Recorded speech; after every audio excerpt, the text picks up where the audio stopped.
ನಮಸ್ಕಾರ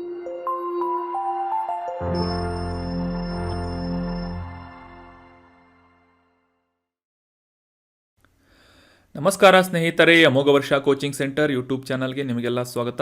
ಇವತ್ತಿನ ಪ್ರಮುಖವಾದಂತಹ ಕರೆಂಟ್ ಅಫೇರ್ಸ್ ಟಾಪಿಕ್ಗಳನ್ನು ಡಿಸ್ಕಸ್ ಮಾಡೋಣ. ಇವತ್ತಿನ ಡಿಸ್ಕಷನನ್ನು ಪ್ರಾರಂಭ ಮಾಡೋದಕ್ಕಿಂತ ಮುಂಚೆ ಲಾಸ್ಟ್ ಸೆಷನ್ನಲ್ಲಿ ಕೇಳಲಾದಂತಹ ಪ್ರಶ್ನೆಯ ಸರಿಯಾದ ಉತ್ತರ ಏನು ಅಂತ ಮೊದಲು ತಿಳಿದುಕೊಳ್ಳೋಣ. IUCN ಕೆಂಪು ಪಟ್ಟಿಯಲ್ಲಿ ಈ ಕೆಳಗಿನ ಯಾವ ವರ್ಗದಲ್ಲಿ ಒರೆಂಗುಟಾನ್ ಅನ್ನುವ ಪ್ರಾಣಿಯನ್ನು ಇನ್ಕ್ಲೂಡ್ ಮಾಡಲಾಗಿದೆ ಅಂತ ಪ್ರಶ್ನೆಯನ್ನು ಕೇಳಲಾಗಿತ್ತು. ಆಪ್ಷನ್ಗಳಲ್ಲಿ critically endangered, vulnerable or least concerned ಅಂತ ನೀಡಲಾಗಿದ್ದು, ಸರಿಯಾದ ಉತ್ತರ ಏನು ಅಂತಂದರೆ ಆಪ್ಷನ್ 1, ತೀವ್ರವಾಗಿ ಅಳಿವಿನಂಚಿನಲ್ಲಿರುವಂತಹ ಅಥವಾ ಕ್ರಿಟಿಕಲಿ ಎಂಡೇಂಜರ್ಡ್ ಅನ್ನುವ ಕ್ಯಾಟಗರಿಯಲ್ಲಿ ಈ ಒರೆಂಗುಟಾನ್ ಅನ್ನುವ ಪ್ರಾಣಿಯನ್ನು IUCN ಕೆಂಪು ಪಟ್ಟಿಯಲ್ಲಿ ಇನ್ಕ್ಲೂಡ್ ಮಾಡಲಾಗಿದೆ. ಸೊ ಲಾಸ್ಟ್ ಸೆಷನ್ನಲ್ಲಿ ಡಿಸ್ಕಸ್ ಮಾಡಿದ್ವಿ, ಈ ಜಂಗಲ್ ಬುಕ್ನಲ್ಲಿ ಬರುವಂತಹ ಕಿಂಗ್ ಲೂಯಿ ಅನ್ನುವ ಈ ಮಂಕಿಗಳ ರಾಜನಾಗಿ ಈ ಒರೆಂಗುಟಾನ್ ಪ್ರಾಣಿಯನ್ನು ಇನ್ಕ್ಲೂಡ್ ಮಾಡಲಾಗಿದೆ. ಸೊ ಆ ಒಂದು ಫಿಲ್ಮ್ನಲ್ಲಿ ಏನಾಗಿರುತ್ತೆ ಅಂತಂದರೆ, ಈ ಮನುಷ್ಯರು ಯಾವ ರೀತಿಯಾಗಿ ಬೆಂಕಿಯನ್ನು ಉತ್ಪಾದಿಸ್ತಾರೆ ಅಂತ ಅದಕ್ಕೆ ಒಂದು ನಾಲೆಜನ್ನು, ಜ್ಞಾನವನ್ನು ಪಡೆದುಕೊಳ್ಳುವಂತಹ ಒಂದು ಉದ್ದೇಶದಿಂದ ಈ ಮೊಗ್ಲಿಯನ್ನು ಹಿಡಿದುಕೊಂಡು ಬರೋದಕ್ಕೆ ಈ ಮಂಕಿಗಳನ್ನು ಕಳಿಸಿರುತ್ತೆ. ಸೊ ಈ ಒಂದು ಪ್ರಾಣಿಯನ್ನು ಒರೆಂಗುಟಾನ್ ಅಂತ ಪ್ರಾಣಿಯನ್ನು ಈ ಒಂದು ಹೆಸರನ್ನು ಗುರುತಿಸ್ತಾರೆ, ಹೆಸರಿನಿಂದ.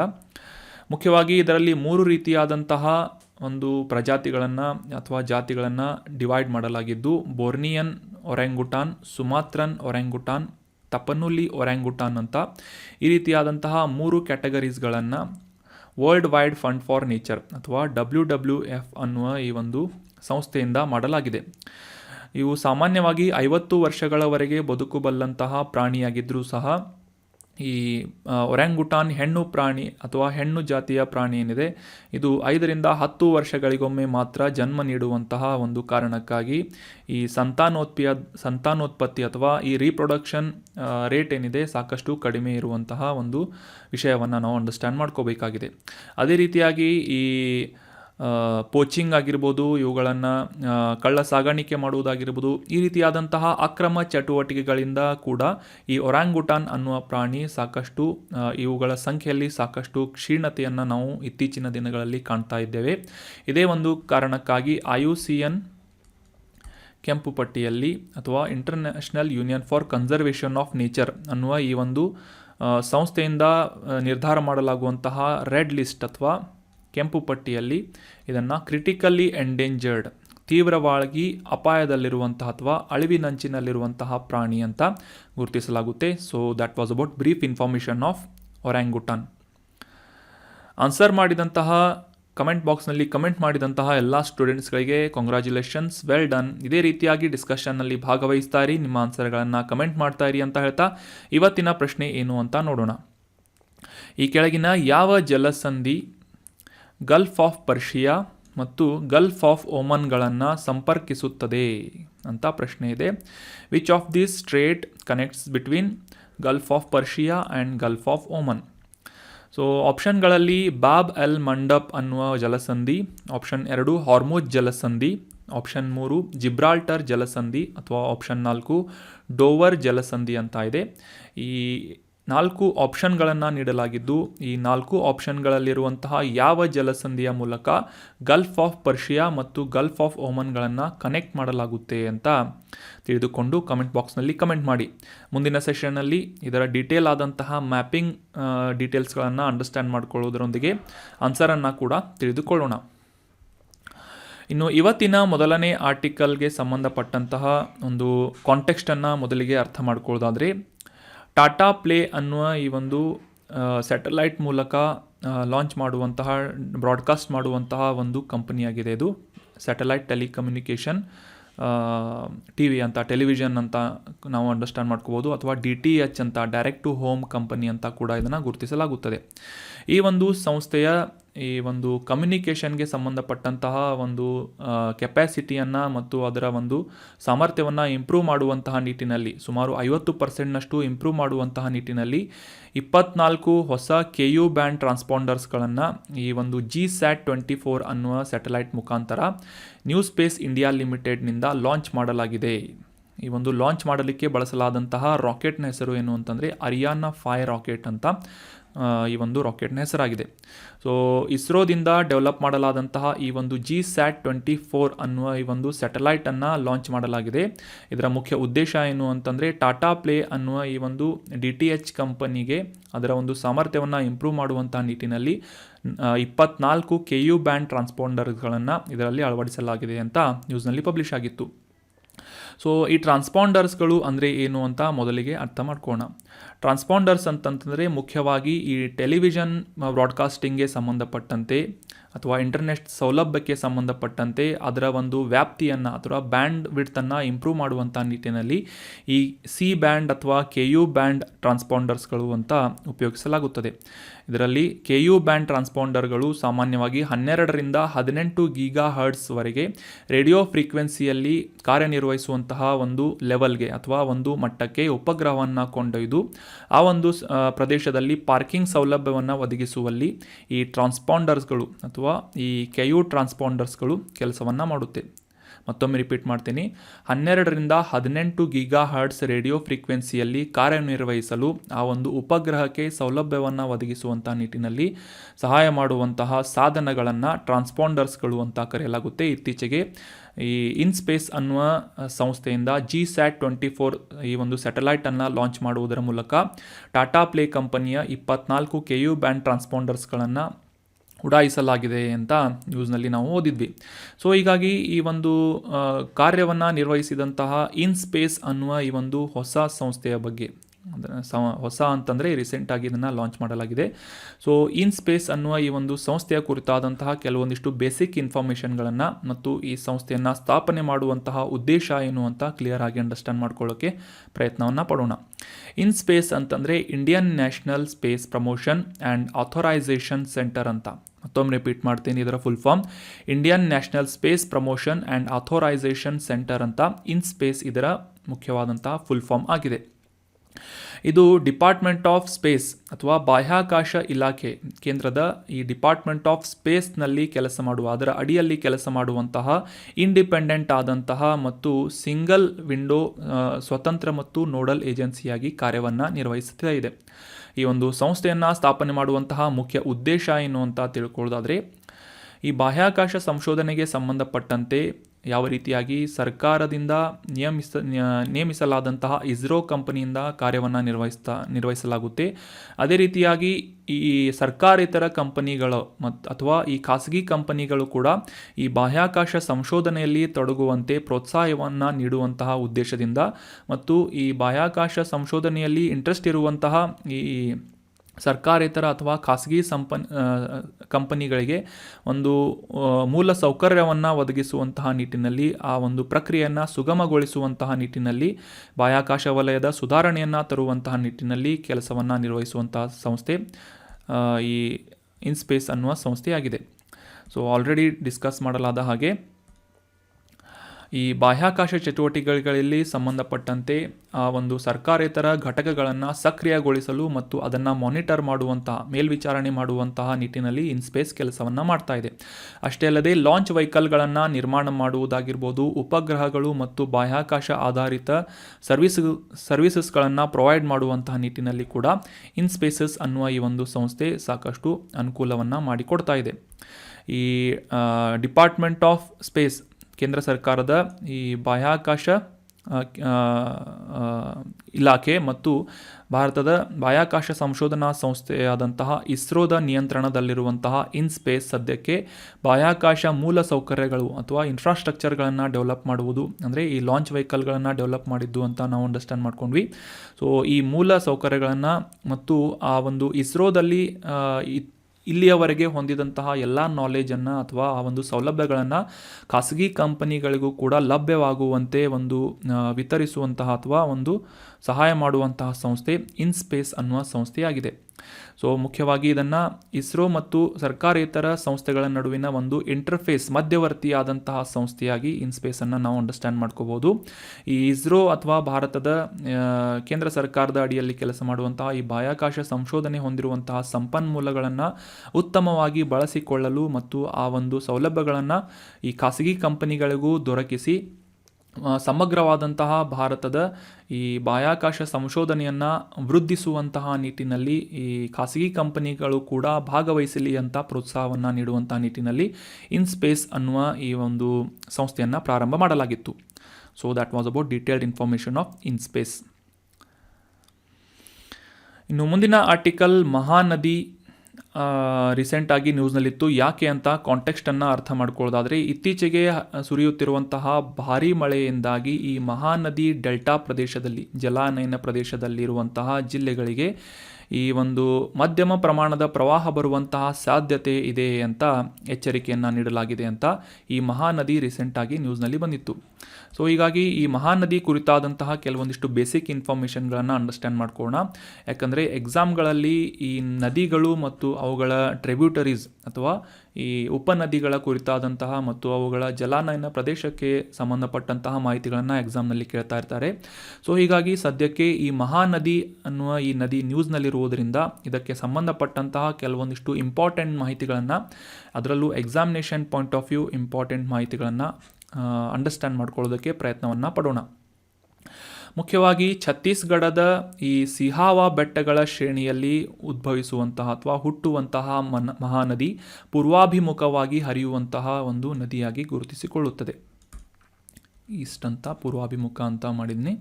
ಸೊ ಪೂರ್ವಾಭಿಮುಖವಾಗಿ ಹರಿಯುವಂತಹ ಮಹಾನದಿ ಛತ್ತೀಸ್ಗಢದಲ್ಲಿ ಹುಟ್ಟುತ್ತದೆ. ಛತ್ತೀಸ್ಗಢದ ಸಿಹಾವಾ ಬೆಟ್ಟಗಳ ಶ್ರೇಣಿಯಲ್ಲಿ ಉದ್ಭವಿಸುವುದನ್ನು ನಾವು ಕಾಣಬಹುದಾಗಿದೆ. ಮುಂದೆ ಸುಮಾರು 860 ಕಿಲೋಮೀಟರ್ಗಳು ದೂರದವರೆಗೆ ಹರಿದು ಬಂಗಾಳ ಕೊಲ್ಲಿಯಲ್ಲಿ ಸೇರುವಂತಹ ಒಂದು ನದಿ ಮಹಾನದಿಯಾಗಿ ಗುರುತಿಸಿಕೊಳ್ಳುತ್ತೆ. ಮುಖ್ಯವಾಗಿ ಛತ್ತೀಸ್ಗಢ ಮತ್ತು ಒಡಿಶಾದ ಪ್ರಮುಖ ಜಿಲ್ಲೆಗಳ ಮೂಲಕ ಹರಿಯುವಂತಹ ನದಿ ಮಹಾನದಿಯಾಗಿ ಗುರುತಿಸಿಕೊಳ್ಳುತ್ತದೆ. ಈ ಒಂದು ಇಮೇಜ್ನಲ್ಲಿ ಕ್ಲಿಯರ್ ಆಗಿ ನೀವು ಅಂಡರ್ಸ್ಟ್ಯಾಂಡ್ ಮಾಡ್ಕೋಬಹುದು. ಈ ಛತ್ತೀಸ್ಗಢದ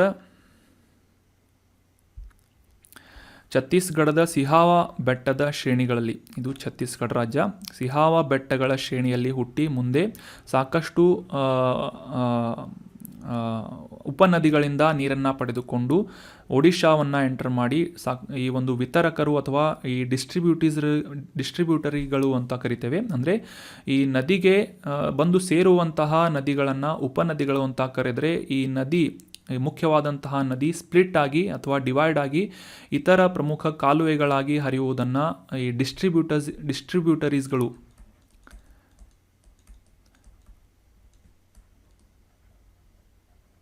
ಡಿಸ್ಟ್ರಿಬ್ಯೂಟರೀಸ್ ಅಥವಾ ಇವುಗಳನ್ನು ವಿತರಕ ನದಿ ಅಂತ ಕರೆಯಲಾಗುತ್ತೆ. ವಿತರಕ ಅಂದರೆ ಈ ಮುಖ್ಯವಾದಂತಹ ನದಿ ಬಂದು ಸ್ಪ್ಲಿಟ್ ಆಗಿ ಇವುಗಳನ್ನು ಡೆಲ್ಟಾ ಅಂತ ಕರೀತಾರೆ. ಸೊ ಈ ನದಿಗಳನ್ನು ವಿತರಕರು ಅಥವಾ ಡಿಸ್ಟ್ರಿಬ್ಯೂಟರೀಸ್ ಅಂತ ಕರೀತಾರೆ. ಈ ಮುಖ್ಯ ನದಿಗೆ ಬಂದು ಸೇರುವಂತಹ ನದಿಗಳನ್ನು ಟ್ರಿಬ್ಯೂಟರೀಸ್ ಅಂತ ಕರೀತಾರೆ. So this is the main difference between distributaries and tributaries. So ಇಲ್ಲಿ ಕಾಣ್ಬೋದು ದಯಾ ಅಂತ ಒಂದು ಡಿಸ್ಟ್ರಿಬ್ಯೂಟರೀಸೇ ಇದೆ. ಸೊ ಈ ರೀತಿಯಾದಂತಹ ನದಿಗಳನ್ನು ಡಿಸ್ಟ್ರಿಬ್ಯೂಟರೀಸ್ ಅಂತ ಕರೆಯಲಾಗುತ್ತೆ. ಸೊ ಇದು ಬಂದು ಬಂಗಾಳ ಕೊಲ್ಲಿಯಲ್ಲಿ ಬೇ ಆಫ್ ಬೆಂಗಾಲ್ನಲ್ಲಿ ಬಂದು ಸೇರುವಂತಹ ನದಿಯಾಗಿದೆ. ಮುಖ್ಯವಾಗಿ ಈ ಛತ್ತೀಸ್ಗಢ ಮತ್ತು ಒಡಿಶಾದ ಮೂಲಕ ಹರಿಯುವಂತಹ ನದಿಯಾಗಿದೆ. ಈ ಡಿಸ್ಟ್ರಿಬ್ಯೂಟರ್ಸ್ಗಳನ್ನು ನೋಡ್ಬೋದು, ಸಿಯೋನಾಥ್ ಅಂತ, ಹಸ್ದೇವ್ ಅಂತ, ಮಾಂಡ್ ಅಂತ, ತೇಲ್ ಅಂತ, ಸತ್ಕೋಶಿಯಾ, ಈ ರೀತಿಯಾದಂತಹ ಸಾಕಷ್ಟು ಪ್ರಮುಖ ಉಪನದಿಗಳನ್ನು ಹೊಂದಿರುವಂತಹ ನದಿ ಮಹಾನದಿಯಾಗಿದೆ. ಸೊ ಇದು ಹುಟ್ಟುವುದು ಎಲ್ಲಿ ಅಂತ ನೆನ್ಪಿಟ್ಕೊಳ್ಳಿ, ಛತ್ತೀಸ್ಗಢದ ಸಿಹಾವಾ ಬೆಟ್ಟಗಳ ಶ್ರೇಣಿಯಲ್ಲಿ. ಸೊ ಅದೇ ರೀತಿಯಾಗಿ ಇದರ ಒಂದು ಕೋರ್ಸನ್ನು ಆಲ್ರೆಡಿ ಡಿಸ್ಕಸ್ ಮಾಡಿದ ಹಾಗೆ ಛತ್ತೀಸ್ಗಢ ಮತ್ತು ಒಡಿಶಾದಲ್ಲಿ ಪ್ರಮುಖವಾಗಿ ಈ ಒಂದು ನದಿ ಹರಿಯುತ್ತದೆ. ಆದರೆ ಇದರ ಟ್ರಿಬ್ಯೂಟರೀಸ್ಗಳು ಅಥವಾ ಈ ಉಪನದಿಗಳು ಅಂತ ಏನು ಕರಿತೇವೆ, ಆ ಉಪನದಿಗಳು ಜಾರ್ಖಂಡ್, ಮಹಾರಾಷ್ಟ್ರ, ಮಧ್ಯಪ್ರದೇಶದ ಮೂಲಕ ಹರಿಯುವಂತಹ ನದಿಗಳಾಗಿವೆ ಅಂತ ಈ ಒಂದು ಮಹಾನದಿ ರಿವರ್ ಸಿಸ್ಟಮನ್ನು ನಾವು ಅಂಡರ್ಸ್ಟ್ಯಾಂಡ್ ಮಾಡ್ಕೋಬೋದು. River system. ಸೊ ಅದೇ ರೀತಿಯಾಗಿ ಈ ಛತ್ತೀಸ್ಗಢದ ರಾಯ್ಪುರ್, ಸಂಬಾಲ್ಪುರ್, ಒಡಿಶಾದ ಕಟಕ್, ಈ ರೀತಿಯಾದಂತಹ ಪ್ರಮುಖ ನಗರಗಳ ಮೂಲಕ ಹಾದು ಹೋಗುವಂತಹ ನದಿ ಈ ಮಹಾನದಿಯಾಗಿ ಗುರುತಿಸಿಕೊಳ್ಳುತ್ತೆ. ಜಾಗ್ರಫಿಕಲಿ ಅಂಡರ್ಸ್ಟ್ಯಾಂಡ್ ಮಾಡ್ಕೊಳ್ಳೋದಾದರೆ, ಉತ್ತರದಲ್ಲಿ ಮಧ್ಯ ಭಾರತದ ಬೆಟ್ಟಗಳು, ದಕ್ಷಿಣ ಮತ್ತು ಪೂರ್ವದಲ್ಲಿ ಈ ಪೂರ್ವ ಘಟ್ಟಗಳು, ಪಶ್ಚಿಮದಲ್ಲಿ ಮೈಕಲ್ ಬೆಟ್ಟಗಳ ಶ್ರೇಣಿಯಿಂದ ಸುತ್ತುವರಿದಂತಹ ಮಹಾನದಿಯಾಗಿದೆ. ಇದರ ಉಪನದಿಗಳನ್ನು ಆಲ್ರೆಡಿ ಮ್ಯಾಪ್ನಲ್ಲಿ ಅಂಡರ್ಸ್ಟ್ಯಾಂಡ್ ಮಾಡಿಕೊಂಡ ಹಾಗೆ ಸಿಯೋನಾಥ್, ಜೋಂಕ್, ಹಸ್ದೇವ್, ಮಾಂಡ್, ಈಬ್, ಓಂಗ್, ಟೆಲೆನ್ ಈ ರೀತಿಯಾದಂತಹ ಉಪನದಿಗಳನ್ನು ಅಥವಾ ಟ್ರಿಬ್ಯೂಟರೀಸ್ಗಳನ್ನು ಈ ಮಹಾನದಿ ಒಳಗೊಂಡಿದೆ. ಅದೇ ರೀತಿಯಾಗಿ ಈ ಮಹಾನದಿಗೆ ಅಡ್ಡಲಾಗಿ ಕಟ್ಟಲಾದಂತಹ ವಿಶ್ವದ ಅತಿ ಉದ್ದದ ಅಣೆಕಟ್ಟು ಹಿರಾಕುಡ್ ಅಣೆಕಟ್ಟು, ಒಡಿಶಾದಲ್ಲಿರುವಂತಹ ಈ ಹಿರಾಕುಡ್ ಅಣೆಕಟ್ಟು ಸುಮಾರು 26 ಕಿಲೋಮೀಟರ್ಗಳಷ್ಟು ಉದ್ದ ಇರುವುದರಿಂದ ಇದನ್ನು ವಿಶ್ವದ ಅತಿ ಉದ್ದದ ಅಣೆಕಟ್ಟು ಅಂತ ಕೂಡ ಗುರುತಿಸಲಾಗುತ್ತದೆ. ಒಡಿಶಾದ ಸಂಬಾಲ್ಪುರ್ ನಗರದಿಂದ 15 ಕಿಲೋಮೀಟರ್ ದೂರದಲ್ಲಿ ಮಹಾನದಿಗೆ ಅಡ್ಡಲಾಗಿ ಕಟ್ಟಲಾದಂತಹ ಈ ಒಂದು ಅಣೆಕಟ್ಟು ಹಿರಾಕುಡ್ ಅಣೆಕಟ್ಟಾಗಿದೆ. ಈ ಅಣೆಕಟ್ಟನ್ನು ಕಟ್ಟುವ ಮುಖ್ಯ ಉದ್ದೇಶ ಏನು ಅಂತ ತಿಳ್ಕೊಳ್ಳೋದಾದರೆ, ಮುಖ್ಯವಾಗಿ ಆ ಒಂದು ಪ್ರದೇಶದಲ್ಲಿ ವಾಸಿಸುವಂತಹ ರೈತರಿಗೆ ನೀರಾವರಿಯನ್ನು ಒದಗಿಸುವುದು, ಪ್ರವಾಹ ನಿಯಂತ್ರಣ ಮಾಡುವುದು ಮತ್ತು ವಿದ್ಯುತ್ ಉತ್ಪಾದನೆಯ ಮುಖ್ಯವಾದಂತಹ ಉದ್ದೇಶಗಳನ್ನು ಇಟ್ಕೊಂಡು ಪರ್ಪಸನ್ನು ಇಟ್ಕೊಂಡು ಈ ಹಿರಾಕುಡ್ ಅಣೆಕಟ್ಟನ್ನು ಎಸ್ಟಾಬ್ಲಿಷ್ ಮಾಡಲಾಗಿದೆ. ಇದನ್ನು ಕಟ್ಟಿದಂತಹ ವರ್ಷ ಯಾವುದು ಅಂತ ತಿಳ್ಕೊಂಡು ಕಮೆಂಟ್ ಬಾಕ್ಸ್ನಲ್ಲಿ ಕಮೆಂಟ್ ಮಾಡಿ. ಹಿರಾಕುಡ್ ಅಣೆಕಟ್ಟನ್ನು ಮಹಾನದಿಗೆ ಅಡ್ಡಲಾಗಿ ಕಟ್ಟಲಾಗಿದೆ ಅಂತ ನಾವು ಅಂಡರ್ಸ್ಟ್ಯಾಂಡ್ ಮಾಡ್ಕೊಂಡ್ವಿ. ಇದನ್ನು ಸ್ಥಾಪನೆ ಮಾಡಿದಂತಹ ವರ್ಷ ಯಾವುದು ಅಂತ ಕಮೆಂಟ್ ಬಾಕ್ಸ್ನಲ್ಲಿ ಕಮೆಂಟ್ ಮಾಡಿ. ಅದೇ ರೀತಿಯಾಗಿ ಇದರ ಡಿಸ್ಟ್ರಿಬ್ಯೂಟರ್ಸ್ಗಳು ಅಥವಾ ವಿತರಕರಾದಂತಹ ನದಿಗಳನ್ನು ನೋಡಿದ್ವಿ, ದಯಾ ಅಂತ ಓದಿದ್ವಿ. ಅದೇ ರೀತಿಯಾಗಿ ಭಾರ್ಗವಿ ಅನ್ನುವ ಈ 2 ಡಿಸ್ಟ್ರಿಬ್ಯೂಟರ್ಸ್ಗಳು ಮುಖ್ಯ ನದಿಗೆ ಬಂದು ಈ ಒಂದು ಡೆಲ್ಟಾ ಪ್ರದೇಶದಲ್ಲಿ ಸ್ಪ್ಲಿಟ್ ಆಗುತ್ತೆ. ಬೇ ಆಫ್ ಬೆಂಗಾಲ್ಗೆ ಸೇರುವುದಕ್ಕಿಂತ ಮುಂಚೆ, ಬಂಗಾಳ ಕೊಲ್ಲಿಗೆ ಸೇರುವುದಕ್ಕಿಂತ ಮುಂಚೆ. ಸೊ ಇದನ್ನು ಡೆಲ್ಟಾ ಅಂತ ಕರೆಯಲಾಗುತ್ತೆ. ಅಂದರೆ ಇದು ತ್ರಿಕೋನಾಕೃತಿ ಇರುವುದರಿಂದ ಇದನ್ನು ಡೆಲ್ಟಾ ಅಂತ ಕರೀತಾರೆ. ಸೊ ಹೀಗಾಗಿ ಈ ಒಂದು ಡೆಲ್ಟಾದಲ್ಲಿ ಕಂಡುಬರುವಂತಹ ಮಹಾನದಿಯ ಈ ಒಂದು ಡಿಸ್ಟ್ರಿಬ್ಯೂಟರ್ಸ್ಗಳಾದಂತಹ ದಯಾ ಮತ್ತು ಭಾರ್ಗವಿ ಅನ್ನುವ ನದಿಗಳಿಂದ ಸುಮಾರು 61% ನೀರನ್ನು ಪಡೆದುಕೊಳ್ಳುವುದರ ಮೂಲಕ ಚಿಲ್ಕಾ ಸರೋವರ ಈ ಒಡಿಶಾದಲ್ಲಿ ರೂಪುಗೊಂಡಿರುವುದನ್ನು ನಾವು ಕಾಣಬಹುದಾಗಿದೆ. ಈ ಚಿಲ್ಕಾ ಸರೋವರವನ್ನು ಆರ್ದ್ರ ಭೂಮಿ ಅಥವಾ ಈ ವೆಟ್ಲ್ಯಾಂಡ್ಗಳ ಜೌಗು ಪ್ರದೇಶಗಳ ಸಂರಕ್ಷಣೆಗಾಗಿ ಪ್ರಾರಂಭ ಮಾಡಲಾದಂತಹ ರಾಮ್ಸಾರ್ ಸಮಾವೇಶಕ್ಕೆ ಸಂಬಂಧಪಟ್ಟಂತೆ ಆ ಒಂದು ಪಟ್ಟಿಯಲ್ಲಿ ಚಿಲ್ಕಾ ಸರೋವರನ್ನು ಕೂಡ ಇನ್ಕ್ಲೂಡ್ ಮಾಡಲಾಗಿದೆ. ಸೊ ಇದು ಮಹಾನದಿಯ ಡಿಸ್ಟ್ರಿಬ್ಯೂಟರೀಸ್ಗಳಾದಂತಹ ದಯಾ ಮತ್ತು ಭಾರ್ಗವಿ ಅನ್ನುವ ನದಿಗಳಿಂದ ನೀರನ್ನು ಪಡೆದುಕೊಳ್ಳುತ್ತದೆ. ಇನ್ನು ಮುಂದಿನ ಆರ್ಟಿಕಲ್ ಪಾಪುವಾ ನ್ಯೂಗಿನಿಯಾ ಬಗ್ಗೆ ಇದೆ. ಪಾಪುವಾ ನ್ಯೂಗಿನಿಯಾ ಅನ್ನೋದು ಇದೊಂದು ದ್ವೀಪ ರಾಷ್ಟ್ರವಾಗಿದೆ. ಇತ್ತೀಚೆಗೆ ಈ ಪಾಪುವಾ ನ್ಯೂಗಿನಿಯಾ ನ್ಯೂಸ್ನಲ್ಲಿ ಯಾಕೆ ಇತ್ತು ಅಂತ ಕಾಂಟೆಕ್ಸ್ಟನ್ನು ಅರ್ಥ ಮಾಡ್ಕೊಳ್ಳೋದಾದರೆ, ಭಾರತ ಮತ್ತು ಈ ದ್ವೀಪ ರಾಷ್ಟ್ರವಾದಂತಹ ಪಾಪುವಾ ನ್ಯೂಗಿನಿಯಾದ ನಡುವಿನ ಒಂದು ಕಡಲ ಪಾಲುದಾರಿಕೆ, ಮರಿಟೈಮ್ ಪಾರ್ಟ್ನರ್ಶಿಪ್ ಆ್ಯಂಡ್ ಕೋಆಪರೇಷನನ್ನು ಇಂಪ್ರೂವ್ಮೆಂಟ್ ಮಾಡುವಂತಹ ಒಂದು ಉದ್ದೇಶದಿಂದ ಈ ಭಾರತದ ಪ್ರಮುಖ ಯುದ್ಧ ನೌಕೆಗಳಿಂದ ಒಂದು ಪೋರ್ಟ್ ಕಾಲನ್ನು ಮಾಡಲಾಯಿತು ಈ ಪಾಪುವಾ ನ್ಯೂಗಿನಿಯಾದ ಬಂದರಿನಲ್ಲಿ ಅಂತ ನ್ಯೂಸ್ನಲ್ಲಿ ಪಬ್ಲಿಷ್ ಆಗಿತ್ತು.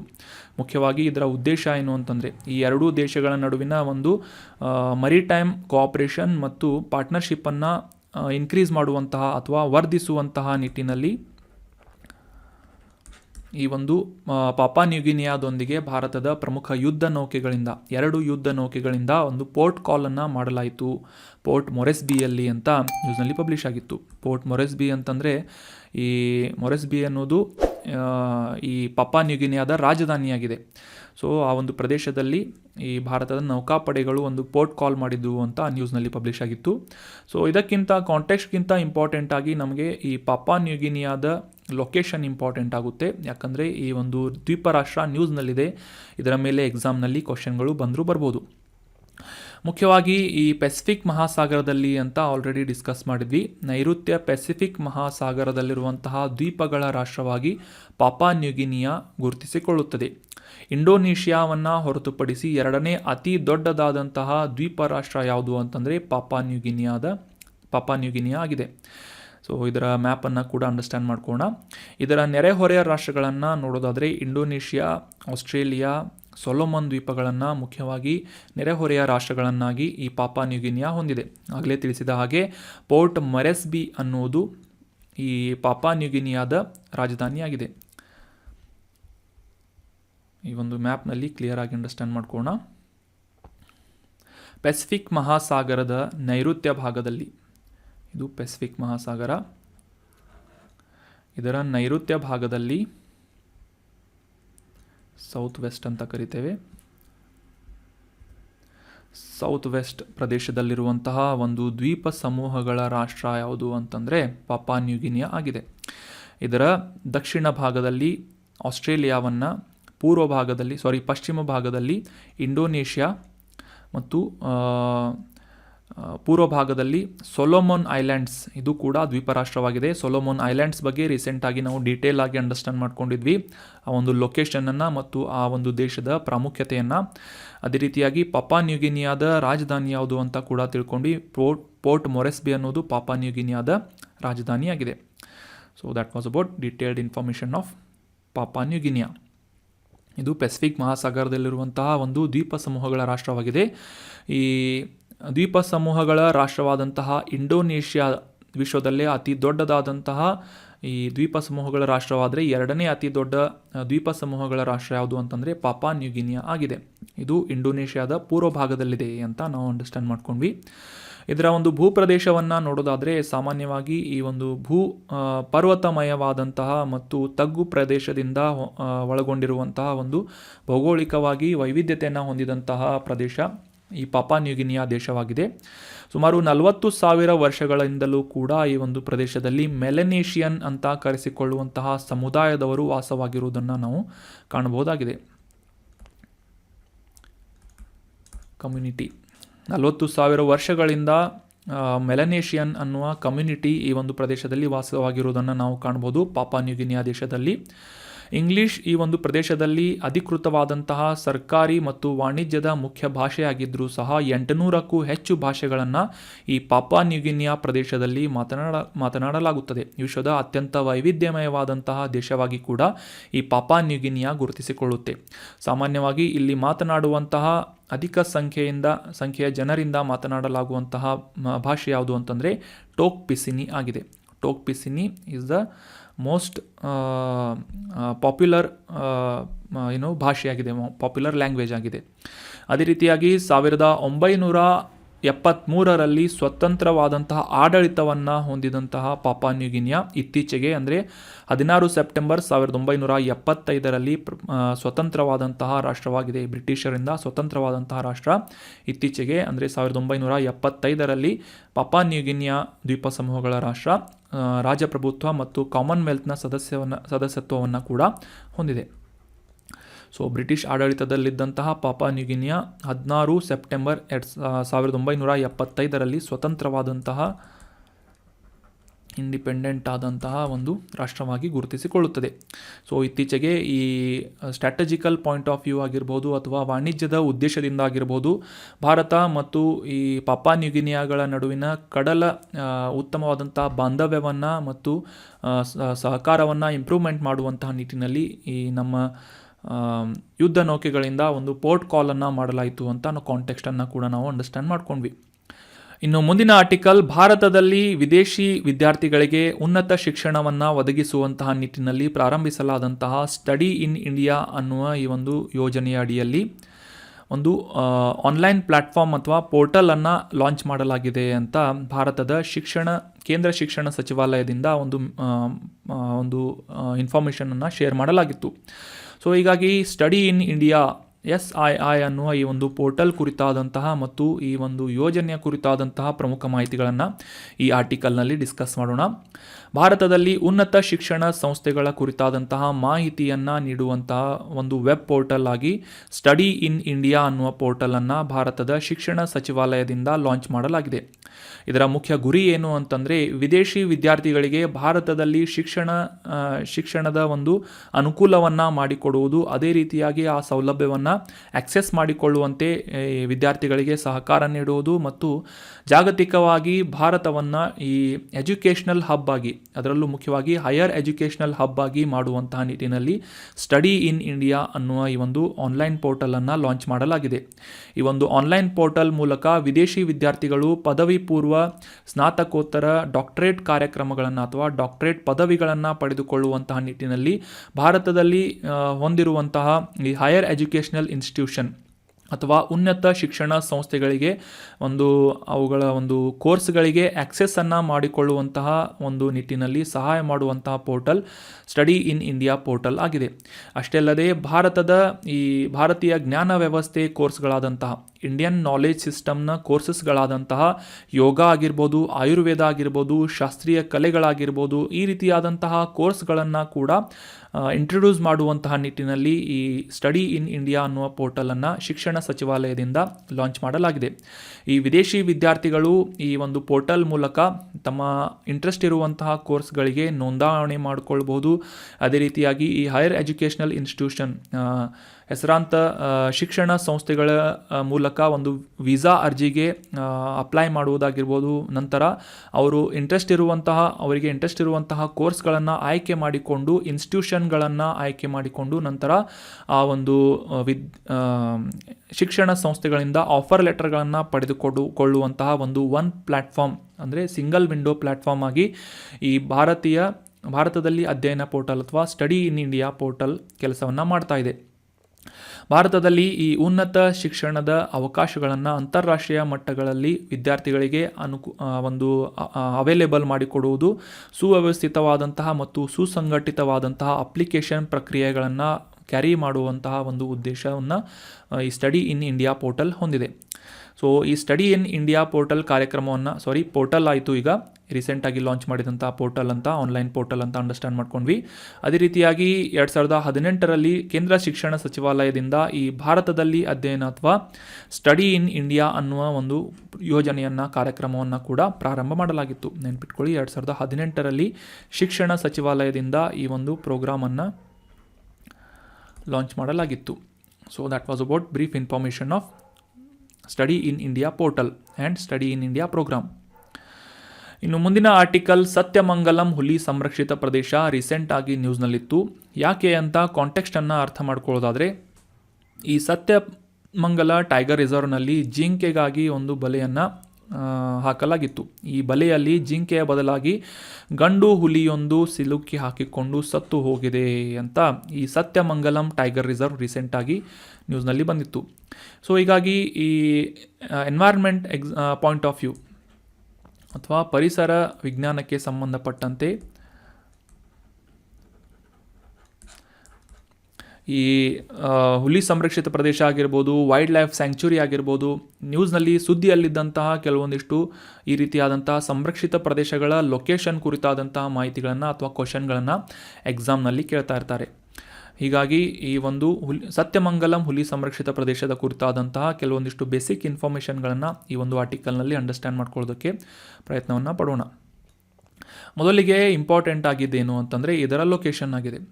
ತಮಿಳುನಾಡಿನ ಈರೋಡ್ ಜಿಲ್ಲೆಯಲ್ಲಿ ನೀಲಗಿರಿ ಬಯೋಸ್ಫಿಯರ್ ರಿಸರ್ವ್ನ ಭಾಗವಾಗಿ ಮತ್ತು ಪಶ್ಚಿಮ ಘಟ್ಟಗಳ ಮತ್ತು ಪೂರ್ವ ಘಟ್ಟಗಳ ಜಂಕ್ಷನ್ ಪ್ರದೇಶದಲ್ಲಿ, ಪಶ್ಚಿಮ ಘಟ್ಟಗಳು ಮತ್ತು ಪೂರ್ವ ಘಟ್ಟಗಳ ಜಂಕ್ಷನ್ ಪ್ರದೇಶದಲ್ಲಿ ಈ ಒಂದು ತಮಿಳುನಾಡಿನ ಸತ್ಯಮಂಗಲಂ ಹುಲಿ ಸಂರಕ್ಷಿತ ಪ್ರದೇಶವನ್ನು ಸತ್ಯಮಂಗಲ ಟೈಗರ್ ರಿಸರ್ವನ್ನು ಲೊಕೇಟ್ ಮಾಡುವುದಾಗಿ ನಾವು ಅಂಡರ್ಸ್ಟ್ಯಾಂಡ್ ಮಾಡ್ಕೋಬೋದಾಗಿದೆ. ಸೊ ಇದರ ಒಂದು ಸುತ್ತುವರಿದಂಥ ಆಲ್ರೆಡಿ ಡಿಸ್ಕಸ್ ಮಾಡಿದ ಹಾಗೆ ನೀಲಗಿರಿ ಜೀವಗೋಳ ಮೀಸಲು ಪ್ರದೇಶದ ಭಾಗವಾದಂತಹ ಕರ್ನಾಟಕದ ಬಂಡೀಪುರ ಹುಲಿ ಸಂರಕ್ಷಿತ ಪ್ರದೇಶ ಆಗಿರ್ಬೋದು, ತಮಿಳುನಾಡಿನ ಮುದುಮಲೆ ಹುಲಿ ಸಂರಕ್ಷಿತ ಪ್ರದೇಶ ಆಗಿರ್ಬೋದು, ಅದೇ ರೀತಿಯಾಗಿ ಬಿಳಿಗಿರಿ ರಂಗ ಹುಲಿ ಸಂರಕ್ಷಿತ ಪ್ರದೇಶವಾಗಿರ್ಬೋದು, ಈ ರೀತಿಯಾದಂತಹ ಪ್ರಮುಖವಾದಂತಹ ವನ್ಯಜೀವಿ ಅಭಯಾರಣ್ಯಗಳನ್ನು ಮತ್ತು ಸಂರಕ್ಷಿತ ಪ್ರದೇಶಗಳನ್ನು ಇವುಗಳಿಂದ ಸುತ್ತುವರಿದಂತಹ ಒಂದು ಪ್ರದೇಶವಾಗಿ ಸತ್ಯಮಂಗಲ ಹುಲಿ ಸಂರಕ್ಷಿತ ಪ್ರದೇಶವನ್ನು ನಾವು ಲೊಕೇಟ್ ಮಾಡಬಹುದಾಗಿದೆ. ಸುಮಾರು ಈ ಒಂದು ನೀಲಗಿರಿ ಬಯೋಸ್ಫಿಯರ್ ರಿಸರ್ವ್ನ ಭಾಗವಾದಂತಹ ಸತ್ಯಮಂಗಲಂ ಹುಲಿ ಸಂರಕ್ಷಿತ ಪ್ರದೇಶ ಅಂತ ಅಂಡರ್ಸ್ಟ್ಯಾಂಡ್ ಮಾಡ್ಕೊಂಡ್ವಿ. ಸೊ ಈ ನೀಲಗಿರಿ ಜೀವಗೋಳ ಭೂದೃಶ್ಯದಲ್ಲಿ ಅಥವಾ ಲ್ಯಾಂಡ್ಸ್ಕೇಪ್ನಲ್ಲಿ ವಿಶ್ವದಲ್ಲಿನ ಸುಮಾರು 280 ಹುಲಿಗಳಿಗೆ ವಾಸಸ್ಥಾನವಾಗಿ ಈ ನೀಲಗಿರಿ ಬಯೋಸ್ಫಿಯರ್ ರಿಸರ್ವ್ ಗುರುತಿಸಲಾಗುತ್ತದೆ ಅಂತ ನಾವು ಅಂಡರ್ಸ್ಟ್ಯಾಂಡ್ ಮಾಡ್ಕೋಬೋದು. ಅದೇ ರೀತಿಯಾಗಿ ಇಲ್ಲಿ ಕಂಡುಬರುವಂತಹ ಸಾಮಾನ್ಯ ಸಸ್ಯವರ್ಗ ಏನು ಅಂತ ನೋಡೋದಾದರೆ, ಒಣ ಮುಳ್ಳಿನ ಕಾಡುಗಳು, ಮಿಶ್ರ ಎಲೆ ಉದುರುವಂತಹ ಕಾಡುಗಳು, ಅರೆ ನಿತ್ಯ ಹರಿದ್ವರ್ಣ ಕಾಡುಗಳು, ರಿಪಾರಿಯನ್ ಕಾಡುಗಳನ್ನು ಕೂಡ ಈ ಸತ್ಯಮಂಗಲ ಟೈಗರ್ ರಿಸರ್ವ್ನಲ್ಲಿ ನಾವು ಕಾಣಬಹುದಾಗಿದ್ದು, ಇಲ್ಲಿ ಹರಿಯುವಂತಹ ಪ್ರಮುಖ ನದಿಗಳು ಯಾವುವು ಅಂತಂದರೆ ಭವಾನಿ, ಮೊಯಾರ್ ಮತ್ತು ನೋಯುಲ್ ಅನ್ನುವ ನದಿಗಳು ಈ ಸತ್ಯಮಂಗಲ ಟೈಗರ್ ರಿಸರ್ವ್ನಲ್ಲಿ ಹರಿಯುತ್ತವೆ. ಅದೇ ರೀತಿಯಾಗಿ ಇಲ್ಲಿ ಕಂಡುಬರುವಂತಹ ಪ್ರಮುಖ ಬುಡಕಟ್ಟು ಸಮುದಾಯಗಳು ಅಂತಂದರೆ ಇರುಲಾ ಬುಡಕಟ್ಟು ಸಮುದಾಯ, ಕುರುಂಬ ಬುಡಕಟ್ಟು ಸಮುದಾಯ ಹಾಗೂ ಸಾಕಷ್ಟು ಸ್ಥಳೀಯ ಬುಡಕಟ್ಟು ಸಮುದಾಯಗಳಿಗೂ ಕೂಡ ಈ ಸತ್ಯಮಂಗಲ ಹುಲಿ ಸಂರಕ್ಷಿತ ಪ್ರದೇಶ ವಾಸಸ್ಥಾನವಾಗಿದೆ. ಇಲ್ಲಿ ಕಂಡುಬರುವಂತಹ ಪ್ರಮುಖ ಗಿಡಗಳು ಯಾವುವು ಅಂತಂದರೆ ಮುಖ್ಯವಾಗಿ ಈ ಪೊದೆಗಳಾದಂತಹ ಅಲ್ಬೀಜಿಯಾ, ಅಮರಾ, ಕ್ಲೋರಿಕ್ಸಾಲಾನ್, ಸ್ವಿಕ್ಟೇರಿನಿಯಾ, ಗೈರೋಕಾರ್ಪಸ್, ಚಾಕ್ವಿನಿ, ಬೇವು, ಹುಣಸೆ ಹಣ್ಣಿನ ಮರಗಳು, ಶ್ರೀಗಂಧದ ಮರ, ರ್ಯಾಂಡಿ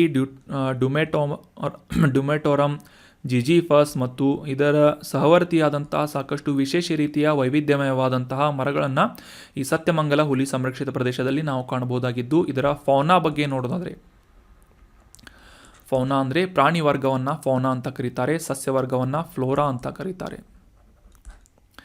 ಫೌನಾ ಬಗ್ಗೆ ನೋಡೋದಾದರೆ ಆನೆಗಳು, ಹುಲಿ, ಪ್ಯಾಂಥರ್, ಸ್ಲಾತ್ ಬೇರ್ ಅಥವಾ ಸೋಮಾರಿ ಕರಡಿ, ಗೌರ್ ಅಥವಾ ಈ ಕಾಡು ಎಮ್ಮೆ ಅಂತ ಕೂಡ ಇದನ್ನ ಗುರುತಿಸ್ಬೋದು. ಇಂಡಿಯನ್ ಗೌರ್ ಅಂತ ಪ್ರಾಣಿಯನ್ನು ನೋಡಿರ್ತೀರಿ ಆಲ್ರೆಡಿ ನೀವು.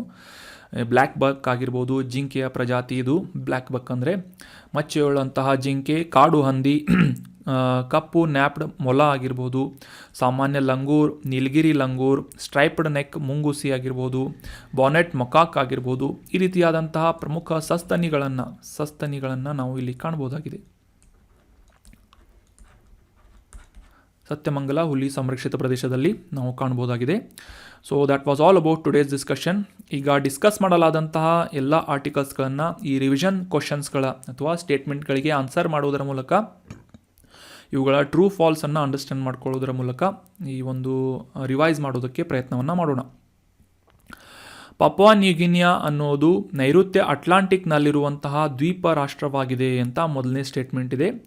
ಸೊ ಮೊದಲನೇ ಆರ್ಟಿಕಲ್ನಲ್ಲಿ ನಾವು ಕ್ಲಿಯರ್ ಆಗಿ ಅಂಡರ್ಸ್ಟ್ಯಾಂಡ್ ಮಾಡ್ಕೊಂಡ್ವಿ. ಪಪುವಾ ನ್ಯೂಗಿನಿಯಾ ಅಂತ ಇದು ಪೆಸಿಫಿಕ್ ಮಹಾಸಾಗರದಲ್ಲಿರುವಂತಹ ದ್ವೀಪ ರಾಷ್ಟ್ರವಾಗಿದೆ ಅಂತ ಈ ಒಂದು ಮ್ಯಾಪ್ನಲ್ಲಿ ಕ್ಲಿಯರ್ ಆಗಿ ಅಂಡರ್ಸ್ಟ್ಯಾಂಡ್ ಮಾಡ್ಕೊಂಡ್ವಿ. ಪೆಸಿಫಿಕ್ ಮಹಾಸಾಗರದ ನೈಋತ್ಯ ಭಾಗದಲ್ಲಿರುವಂತಹ ಇಂಡೋನೇಷ್ಯಾದ ಪೂರ್ವ ಭಾಗದಲ್ಲಿರುವಂತಹ ದ್ವೀಪ ಸಮೂಹಗಳ ರಾಷ್ಟ್ರ ಯಾವುದು ಅಂತಂದರೆ ಪಪುವಾ ನ್ಯೂಗಿನಿಯಾ ಆಗಿದೆ. ಆಸ್ಟ್ರೇಲಿಯಾದ ಉತ್ತರ ಭಾಗದಲ್ಲಿ ಇದೆ ಅಂತ ಕೂಡ ಅಂಡರ್ಸ್ಟ್ಯಾಂಡ್ ಮಾಡ್ಕೊಂಡು ಪೋರ್ಟ್ ಮೊರೆಸ್ಬಿ ಅನ್ನೋದು ಈ ಪಪುವಾ ನ್ಯೂಗಿನಿಯಾದ ರಾಜಧಾನಿಯಾಗಿದೆ ಅಂತ ಕ್ಲಿಯರ್ ಆಗಿ ಅಂಡರ್ಸ್ಟ್ಯಾಂಡ್ ಮಾಡ್ಕೊಂಡ್ವಿ. ಸೊ ಈ ಸ್ಟೇಟ್ಮೆಂಟ್ ಏನಾಗುತ್ತೆ, ತಪ್ಪಾಗುತ್ತೆ. ಯಾಕಂದರೆ ಇದು ಅಟ್ಲಾಂಟಿಕ್ ಮಹಾಸಾಗರ ಅಲ್ಲ, ಪೆಸಿಫಿಕ್ ಮಹಾಸಾಗರ ಆಗಿರೋದ್ರಿಂದ ಇದು ತಪ್ಪಾದಂತಹ ಸ್ಟೇಟ್ಮೆಂಟ್ ಆಗಿದೆ. ಫಾಲ್ಸ್ ಅಂತ ಇದನ್ನು ಗುರುತಿಸೋಣ. ಮುಂದಿನ ಸ್ಟೇಟ್ಮೆಂಟ್, ಭಾರತದಲ್ಲಿ ಅಧ್ಯಯನ ಅಥವಾ ಸ್ಟಡಿ ಇನ್ ಇಂಡಿಯಾ ಅನ್ನುವ ಈ ಒಂದು ಪ್ರೋಗ್ರಾಮನ್ನು 2018ರಲ್ಲಿ ಕೇಂದ್ರ ಶಿಕ್ಷಣ ಸಚಿವಾಲಯದ ಮೂಲಕ ಪ್ರಾರಂಭ ಮಾಡಲಾಗಿತ್ತು ಅಂತ ಸ್ಟೇಟ್ಮೆಂಟ್ ಇದೆ. ಇದು ಸರಿಯಾದಂತಹ ಸ್ಟೇಟ್ಮೆಂಟ್ ಆಗಿದೆ. 2018 ಅಂತ ಕೂಡ ಡಿಸ್ಕಸ್ ಮಾಡಿದ್ವಿ. ರೀಸೆಂಟಾಗಿ ಸ್ಟಡಿ ಇನ್ ಇಂಡಿಯಾ ಅನ್ನುವ ಈ ಒಂದು ಪೋರ್ಟಲನ್ನು ಲಾಂಚ್ ಮಾಡಲಾಗಿದೆ. ಮುಖ್ಯವಾಗಿ ವಿದೇಶಿ ವಿದ್ಯಾರ್ಥಿಗಳಿಗೆ ಭಾರತದಲ್ಲಿ ಈ ಒಂದು ಉನ್ನತ ಶಿಕ್ಷಣವನ್ನು ಪಡೆಯೋದಕ್ಕೆ ಅನುಕೂಲವನ್ನು ಮಾಡಿಕೊಡುವಂತಹ ಆನ್ಲೈನ್ ಪೋರ್ಟಲ್ ಆಗಿ ಈ ಒಂದು ಸ್ಟಡಿ ಇನ್ ಇಂಡಿಯಾ ಪೋರ್ಟಲನ್ನು ಲಾಂಚ್ ಮಾಡಲಾಗಿದೆ ಅಂತ ತಿಳ್ಕೊಂಡ್ವಿ. ಅದೇ ರೀತಿಯಾಗಿ ಈ ಪೋರ್ಟಲ್ಗಿಂತ ಮುಂಚೆ ಈ ಒಂದು ಯೋಜನೆ 2018ರಲ್ಲಿ ಪ್ರಾರಂಭವಾಗಿತ್ತು ಅಂತ ಕೂಡ ಅಂಡರ್ಸ್ಟ್ಯಾಂಡ್ ಮಾಡ್ಕೊಂಡ್ವಿ. ಸೊ ಸರಿಯಾದಂಥ ಸ್ಟೇಟ್ಮೆಂಟ್ ಆಗಿದೆ. ಸೊ ಮುಂದಿನ ಸ್ಟೇಟ್ಮೆಂಟ್, ಈ ಮಹಾನದಿ ಛತ್ತೀಸ್ಗಢ ರಾಜ್ಯದ ಧಮ್ತಾರಿ ಜಿಲ್ಲೆಯ ಸಿಹಾವಾ ಬೆಟ್ಟಗಳ ಶ್ರೇಣಿಯಲ್ಲಿ ಹುಟ್ಟುತ್ತದೆ ಅಂತ ಡಿಸ್ಕಸ್ ಮಾಡಿದ್ವಿ. ಸೊ ಸರಿಯಾದಂಥ ಸ್ಟೇಟ್ಮೆಂಟ್ ಆಗಿದೆ. ರೈಟ್ ಸ್ಟೇಟ್ಮೆಂಟ್, ಟ್ರೂ ಸ್ಟೇಟ್ಮೆಂಟ್ ಆಗಿದೆ. ಸೊ ಅದೇ ರೀತಿಯಾಗಿ ಸಾಕಷ್ಟು ಮಾಹಿತಿಗಳನ್ನು ಕೂಡ ಈ ಮಹಾನದಿಯ ಬಗ್ಗೆ ನಾವು ಕ್ಲಿಯರ್ ಆಗಿ ಅಂಡರ್ಸ್ಟ್ಯಾಂಡ್ ಮಾಡ್ಕೊಂಡ್ವಿ. ಛತ್ತೀಸ್ಗಢ ಮತ್ತು ಒಡಿಶಾದಲ್ಲಿ ಹರಿಯುವಂತಹ ಪ್ರಮುಖ ನದಿ ಈ ಒಂದು ಮಹಾನದಿ ಅಂತ ಅಂಡರ್ಸ್ಟ್ಯಾಂಡ್ ಮಾಡ್ಕೊಂಡ್ವಿ. ಮುಂದೆ ಬೇ ಆಫ್ ಬೆಂಗಾಲ್ ಅಥವಾ ಬಂಗಾಳ ಕೊಲ್ಲಿಯಲ್ಲಿ ಹೋಗಿ ಸೇರುವಂತಹ ನದಿಯಾಗಿ ಕೂಡ ಮಹಾನದಿ ಗುರುತಿಸಿಕೊಳ್ಳಲಾಗುತ್ತೆ ಅಂತ ತಿಳ್ಕೊಂಡ್ವಿ. ಒಡಿಶಾದಲ್ಲಿ ಇದರ ಅಡ್ಡಲಾಗಿ ಈ ಹಿರಾಕುಡ್ ಅನ್ನುವ ಒಂದು ಅಣೆಕಟ್ಟನ್ನು ಕಟ್ಟಲಾಗಿದೆ. ಇದು ವಿಶ್ವದಲ್ಲಿ ಅತಿ ಉದ್ದವಾದಂತಹ ಅಣೆಕಟ್ಟಾಗಿದೆ ಅಂತ ಅಂಡರ್ಸ್ಟ್ಯಾಂಡ್ ಮಾಡ್ಕೊಂಡ್ವಿ.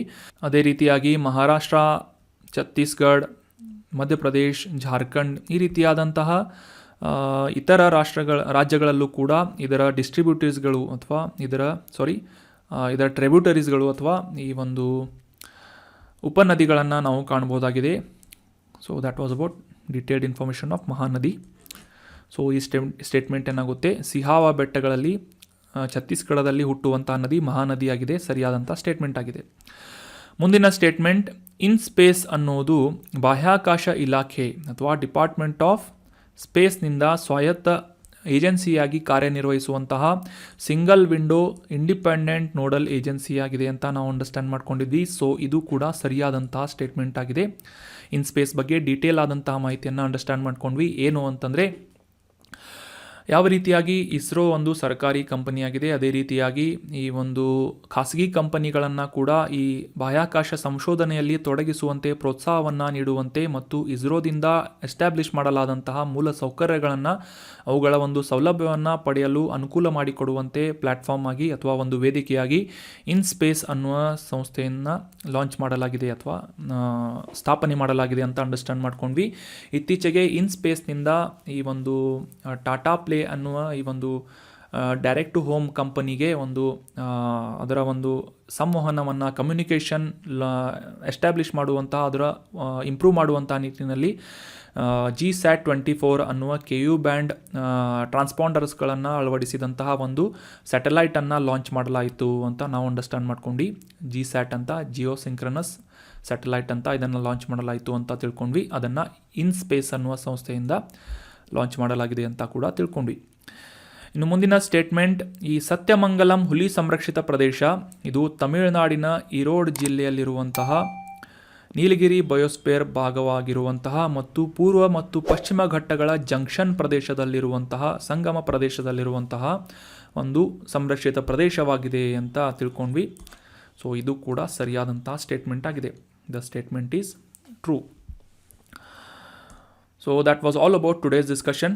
ಈ ಕಂಟೆಂಟನ್ನು ನಿಮ್ಮ ಎಲ್ಲ ಫ್ರೆಂಡ್ಸ್ಗಳು ಮತ್ತು ಎಲ್ಲ ಆಸ್ಪಿರೆಂಟ್ಸ್ಗಳ ಜೊತೆ ಶೇರ್ ಮಾಡಿ ಮತ್ತು ಈ ಡಿಸ್ಕಷನ್ನಲ್ಲಿ ಕೇಳಲಾದಂತಹ ಪ್ರಶ್ನೆಗೆ ಸರಿಯಾಗಿ ಆನ್ಸರ್ ಮಾಡೋದಕ್ಕೆ ಪ್ರಯತ್ನ ಮಾಡಿ. Thank you so much for joining the discussion. Have a nice day.